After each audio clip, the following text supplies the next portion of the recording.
السلام علیکم دوستو، آپ لوگ سب کیسے ہیں؟ میں امید کرتا ہوں آپ لوگ سب ٹھیک ہوں گے۔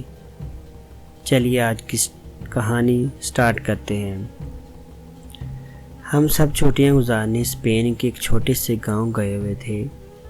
یہ گاؤں شہروں کی چکا چوند سے دور پرسکون جگہ تھی، مگر یہاں کی سنسان گلیاں اور پرسرار خاموش عجیب سا خوف پیدا کرتی تھی۔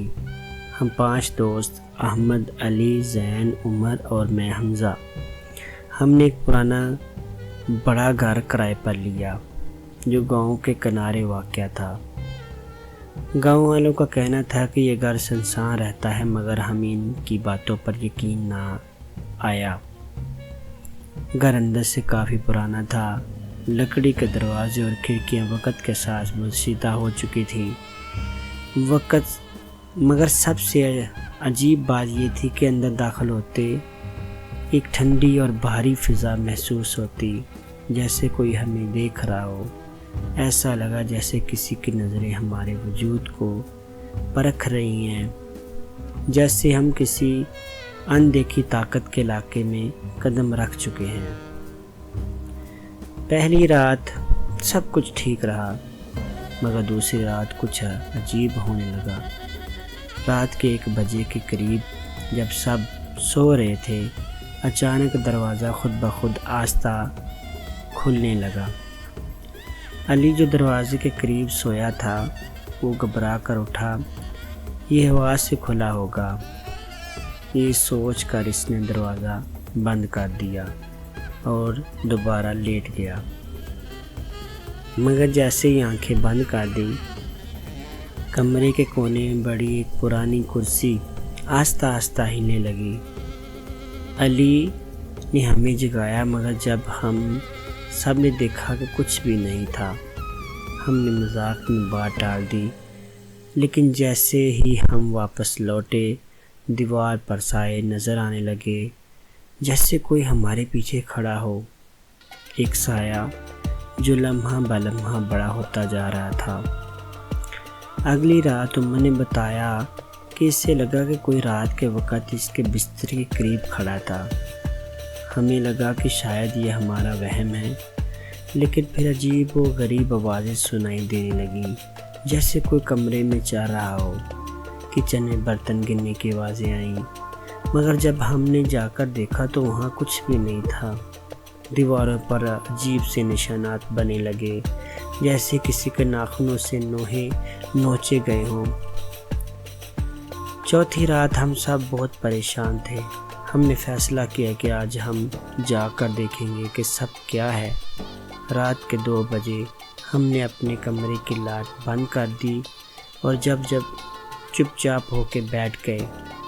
چند منٹوں بعد دروازہ خود بخود چرچرانے لگا۔ اچانک کمرے کے ایک کونے سے کسی کے سانس لینے کی آواز آنے لگی، جیسے کوئی وہاں موجود ہو، مگر نظر نہ آئے۔ علی نے کانپتے آواز میں پوچھا کہ کون ہے؟ اور پھر جو ہوا اس نے ہمارے اوسان خطا کر دیے۔ ایک دھندلی پرچھائی نمودار ہوئی، جس کی آنکھیں انگاروں کی طرح جل رہی تھیں۔ وہ آہستہ آہستہ ہماری طرف بڑھنے لگی۔ ہم سب چیخ کر دروازے کی طرف بھاگے، مگر دروازہ اندر سے لاک ہو چکا تھا۔ اچانک یہ کرسی خود بخود اچھل کر دیواروں سے جا ٹکرائی، کھڑکیاں زور زور سے بجنے لگیں اور دروازے کے نیچے سے سیاہ دھواں اندر آنے لگا۔ زین نے جلدی سے دیوار پر لٹکی ہوئی قرآن کی آیت لکھی ہوئی ایک تعویذ اتار کر اونچی آواز میں تلاوت شروع کر دی۔ اچانک وہ پرچھائی چیخنے لگی اور کمرے میں باری ہوا چلنے لگی۔ دیواروں پر خون جیسے دھبے ابھرنے لگے اور پورا کمرہ لرزنے لگا۔ دروازہ خود بخود کھل گیا اور ہم سب باہر نکلے۔ باہر نکلتے ہی ایسا لگا جیسے ہمارے سروں سے کوئی بوجھ ہٹ گیا ہو، مگر جیسے ہی ہم نے پیچھے مڑ کر دیکھا کہ گھر کی طرف دیکھا، ایک کھڑکی سے وہی انگاروں جیسی آنکھیں ہمیں گھور رہی تھیں۔ اگلی صبح گاؤں کے بڑوں سے اس بارے میں بات کی تو انہوں نے خود خوفناک انکشافات کیے کہ برسوں پہلے اس گھر میں ایک آدمی نے خودکشی کر لی تھی اور تب سے جو بھی آیا اس سے عجیب و غریب چیزوں کا سامنا کرنا پڑا، اور وہ جو بھی یہاں رہنے آتا ہے یا تو پاگل ہو جاتا ہے یا کسی خوفناک حادثے کا شکار ہو جاتا ہے۔ ہم نے بغیر کوئی وقت ضائع کیے اپنا سامان باندھا اور وہ جگہ ہمیشہ کے لیے چھوڑ دی، مگر آج بھی وہ جب رات یاد آتی ہے تو دل دہل جاتا ہے۔ آج بھی کبھی کبھی جب ہم ویڈیوز دیکھتے ہیں تو ایک لمحے کے بعد کسی سائے دار وجود کا اسکرین پر نمودار ہو جاتا ہے۔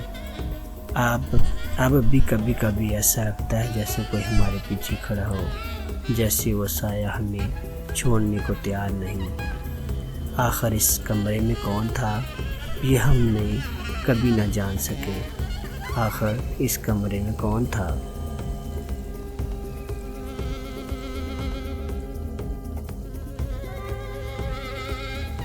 اور جی ہاں دوستو، میری آج کی کہانی اسٹوری کیسی لگی مجھے کمنٹ کر کے بتائیے گا، اور میرے چینل کو سبسکرائب بھی کریں، لائک بھی کریں، شیئر بھی کریں۔ آپ کی سپورٹ کا میں طلبگار ہوں، اور ایسے ہی میں ہر ہفتے 2-3 ویڈیوز اپلوڈ کرتا ہوں جو سچ پہ مبنی ہوتی ہیں۔ شکریہ، اللہ حافظ۔